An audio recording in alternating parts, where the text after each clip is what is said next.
मुख्यमंत्री माझी लाडकी बहीण योजनेच्या या नवीन व्हिडिओमध्ये तुमचं सर्वांचं स्वागत आहे.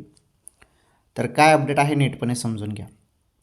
हे बघा, जुलैचा हप्त्याबद्दल मोठी खुशखबर आहे. जुलै 1500 रुपयेबद्दल सर्वात मोठी आनंदाची अपडेट आहे. जुलैच्या 1500 रुपयेची तुम्ही सर्वजण वाट बघत होते ना, तर तुमची प्रतीक्षा कायमची सरली. 1500 रुपये आता थेट लाडक्या बहिणींना मिळणार आहेत जुलैचे.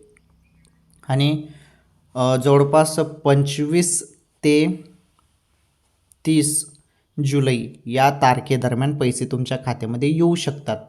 अधिकृत तर तारीख जाहीर करण्यात आलेली नाही, परंतु 25 ते 30 जुलै या तारखेदरम्यान 100% तुमच्या खात्यामध्ये पैसे येऊ शकतात. त्यामुळे थोडी वाट बघा, प्रतीक्षा करा. या तारखेदरम्यानच तुमच्या खात्यामध्ये पैसे येतील बहिणींनो. ओके, ही मोठी खुशखबर होती.